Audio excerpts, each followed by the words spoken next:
echoes of the mind. The day 900 people chose to die. There is a recording that still exists, 44 minutes long. It was captured in the last hour of a community's life, and if you listen to it, you can hear a crowd, restless and afraid. You can hear children crying somewhere in the background, and underneath all of it, calm, almost gentle, you can hear a man's voice saying that death is not a fearful thing, that it is living that is cursed. 909 people died that day. 300 of them were children. And here is the detail that should stop you cold. Almost none of them were murdered in the way we usually picture something like this. Most of them drank the poison themselves. Not at gunpoint, not in a moment of chaos or blind panic. Many of them had rehearsed this exact night before, more than once, in the months leading up to it, without ever knowing for certain if the rehearsal was real. So this video is not really asking what happened at Jonestown. Most people already vaguely know that part, at least the headline version.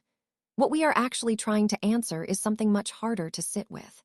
What has to happen inside an ordinary human mind before it will hand a cup of poison to its own child and believe completely and sincerely that it is an act of love? If this is the kind of question that makes you want to understand people a little better, that is really the whole reason this channel exists. Every video here takes one real, documented event from history and tries to trace the psychology sitting quietly underneath it, not just the timeline of what happened, but the mechanism that made it possible. So if that sounds like your kind of thing, consider subscribing before we go any further, because there is a lot more of this coming, and this is one of the heavier ones. Now let's go back to the beginning, because the most uncomfortable part of this story is not the ending. It is where it started, and how ordinary that beginning actually was. Here is the version of this story that almost nobody tells you first, because it complicates everything that comes after. Jim Jones was not, at first, a villain, not to the people who knew him, not to the people who trusted him with their lives. In the 1950s, in Indianapolis, Indiana, at a time when segregation was still deeply entrenched across most of the country, Jones opened a small church that refused to turn anyone away because of the color of their skin. This was not a quiet, symbolic gesture. In some parts of the country at that time, it was genuinely dangerous. He personally adopted children of different races into his own household, and he called them his rainbow family, at a time when interracial adoption was rare and often controversial. He ran soup kitchens for people the rest of the city had stopped noticing. He organized around civil rights before it was safe, popular, or profitable to do so. To the people who joined him, he offered something that is honestly rare to find anywhere, let alone all in one place. He offered dignity. He offered belonging. He offered the feeling of being seen in a country that had spent a long time making a lot of these same people feel invisible. Ask yourself honestly, if you had met this man in the middle of the 1960s, watched him feed the hungry and fight for people nobody else was fighting for, would you have seen a monster standing in front of you? Almost nobody did. And that is not an accident. That is the design, whether Jones consciously understood it that way or not. Nearly every high-control group in history is built on the same foundation. Something real comes first. Something good comes first. The trap is almost never the lie itself. The trap is the truth that gets told before the lie ever shows up, the truth that earns the trust the lie will later spend. By the time his congregation, known as the People's Temple, relocated to San Francisco in the early 1970s, Jones was commanding the loyalty of thousands of devoted followers. He had meetings with the mayor of San Francisco. He received public praise from state officials and appeared alongside prominent politicians at public events. His followers were not the fringe of society. They were nurses. They were teachers. They were lawyers, social workers, retirees, and grandmothers. These were people with jobs, with families, with educations, with functioning lives.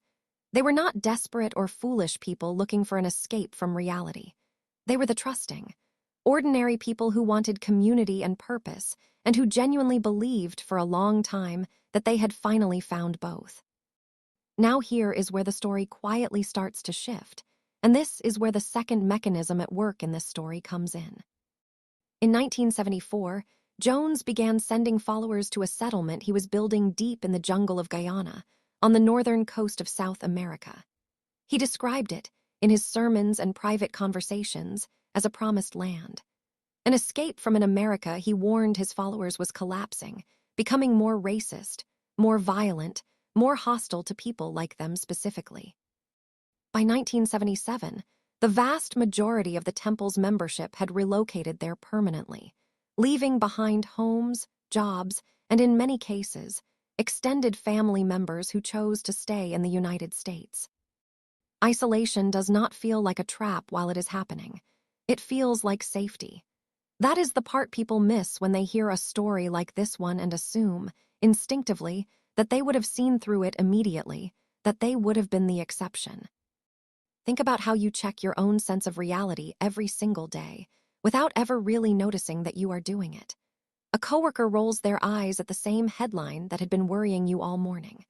A friend tells you a rumor sounds insane before you have even finished repeating it out loud. A stranger on the street reacts with confusion to something you had started to believe was completely normal. That small, constant friction from other people around you, friction you barely register, is what keeps you tethered to a shared, outside version of reality. In Jonestown, that friction simply disappeared. There were no outside newspapers allowed to circulate freely. Letters written home were censored, sometimes rewritten by temple staff, and sometimes never sent at all. There was a single remote airstrip, hours away from anything resembling a city, and it controlled every arrival, every departure, and every scrap of information that came in or went out about the world beyond the settlement. Jones told his followers that America was collapsing, that it was turning into a fascist state actively hunting down people exactly like them, and there was nobody left in the room to quietly ask, wait, is that actually true? Is that actually happening out there, or only in here? When only one voice is left standing in a person's entire world, that voice stops feeling like control. It starts to feel like the only truth left standing, simply because there is nothing left to measure it against. And if you think about it honestly, most of us have felt a smaller, far less extreme version of this somewhere in our own lives. A workplace where everyone around you seemed to quietly accept something that felt wrong, and you started to wonder if you were the one being unreasonable. A relationship where the walls closed in so slowly that you could never point to the exact day the room actually got small. This mechanism is not some ancient artifact, sealed away in 1978. It is still running, quietly in smaller and less lethal forms, in ordinary rooms all around us right now. This next part is the piece of the story that separates Jonestown from almost every other tragedy in modern history, and it is the part that finally explains the willingness that makes all of this so disturbing to sit with. They practice dying. Jones called these drills white nights. In the middle of the night, without warning, alarms would sound across the settlement, and the entire community would be gathered together in a state of genuine panic. Jones would tell them that mercenaries or soldiers were closing in, that the end had finally arrived, and he would have everyone line up and drink from a shared cup, believing, in that moment, that it might be the last thing they ever did. And then, sometimes minutes later, sometimes hours later, he would reveal that it had only been a test of their loyalty and commitment. The liquid was never actually poison. Sit with what that repeated experience actually does to a human mind over the course of months, or in some cases years. Each rehearsal does not simply prepare the body for a future moment. It slowly erodes the horror of the idea itself. What feels completely unthinkable the first time starts to feel, disturbingly, almost routine by the 10th or 12th time.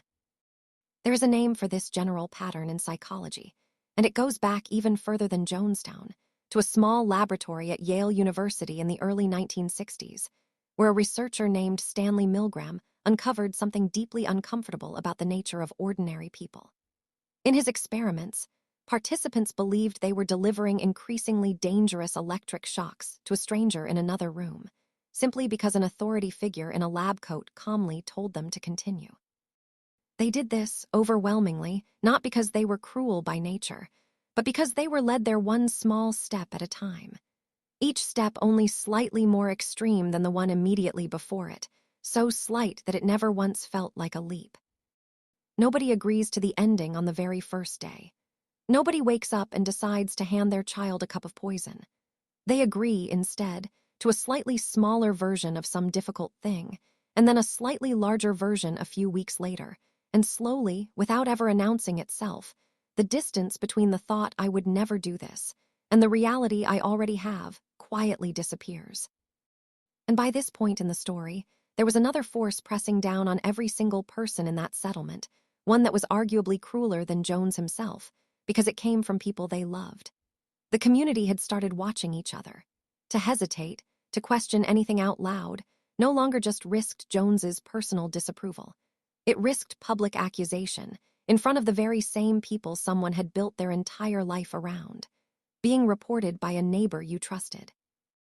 Being reported, in some documented cases, by your own children, who had been raised inside the same system of loyalty and surveillance. By the end, for most people in that jungle, the fear of losing the group had grown larger and more immediate than the fear of whatever the group was actually asking of them. Understanding how ordinary, decent people get pulled this far, one small and reasonable seeming step at a time, is genuinely uncomfortable, and honestly, that discomfort is kind of the whole point of this channel. If you are still with me right now, several minutes into a story like this one, that probably means something here is resonating with you. So it would mean a lot if you subscribed for more of these breakdowns, because there is nothing more interesting to me than the space where history and human psychology overlap. And while we are here, I am genuinely curious about something. Do you think you would have noticed the walls closing in if you had been standing inside this story instead of watching it unfold safely from the outside? Drop your honest answer down in the comments, because I actually want to know what you think, and then let's get back into it, because the hardest part of this story is still ahead of us. On November 18th, 1978, a United States congressman named Leo Ryan landed at the airstrip near Jonestown. He had come at the direct request of worried family members back home in the United States, people who feared, correctly, that their loved ones were being held there against their will, cut off from any real ability to leave. While Ryan was visiting, several residents quietly approached him and asked to leave with his party. As Ryan's group made their way back toward the airstrip to fly home, Temple gunmen opened fire on them without warning. Ryan and 4 others in his party were killed on the tarmac, and several more were wounded. Jones knew, at that exact moment, that the outside world was now going to arrive, and that it was coming with force, likely in the form of American authorities. He gathered his entire community together one final time. What he asked them to do next, he did not call death. He called it revolutionary suicide, framing it, in his final address, as an act of dignity, a final and defiant refusal to be destroyed by a world he had spent years convincing them hated everything they stood for. The recording from that final gathering survives, and on it, you can hear a woman push back against what is happening. She says, clearly, that she does not want to die, and that the children in particular deserve the chance to live. You can hear her get talked down, and this is the detail that should unsettle you more than almost anything else in this entire story. She was not only talked down by Jones, speaking from a place of authority. She was talked down by the crowd around her, her own community, the people she had built a life alongside. By this final hour, the machinery of the group no longer needed Jones standing over it directly, issuing every command himself. The group itself had become the enforcing force, correcting and silencing its own members faster and more effectively than any single man ever could have managed alone. Parents carried their own children forward in line. Nurses, trained to save lives, administered the poison by syringe to those too young to drink it on their own. 909 people died in that jungle clearing that day. 300 of them were children, not because the adults involved were monsters, and not because they were uniquely foolish or weak-minded. Because, one small and almost reasonable step at a time, over months and years, they had been carefully led somewhere that no sane, rational person would ever agree to walk toward in a single leap. It is tempting, and honestly it is deeply comforting, to file this story away as something that could only happen back then, to people who were somehow less educated, less rational, less like us. But that comfort, as soothing as it feels, is actually the most dangerous part of this entire story. The underlying mechanism behind Jonestown did not die in that jungle in 1978. Trust built carefully on something real and good. Isolation from any outside perspective, so gradual it feels like protection rather than confinement. Escalation, one small, barely noticeable step at a time. And finally, a group that eventually starts enforcing its own reality on itself.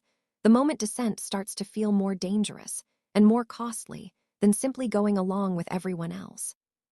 You have almost certainly felt a smaller, far less extreme version of at least one of these mechanisms somewhere in your own life. A workplace where questioning the culture out loud felt like risking your entire career. An online community where quietly doubting the group's version of events felt less like a simple disagreement and more like a personal betrayal. None of these smaller, everyday situations are Jonestown, and it would be unfair to suggest otherwise.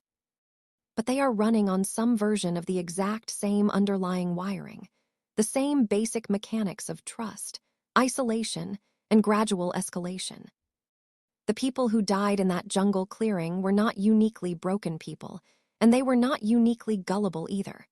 They were, in almost every meaningful sense, ordinary. And that is the most unsettling fact buried inside this entire story. Not because it fully explains what happened to them, because it does not completely. Because it does not rule out what could happen to any of us, under the wrong set of conditions, applied slowly enough, and gently enough, that we never quite notice the exact moment we crossed the line. If this video changed the way you think about this story, or about how situations like this one actually build over months and years rather than happening all at once, consider subscribing, because this channel is built entirely around digging into moments exactly like this one, the quiet psychology hiding underneath the history most people already think they know. And before you go, I want to hear from you directly, honestly, in your own words.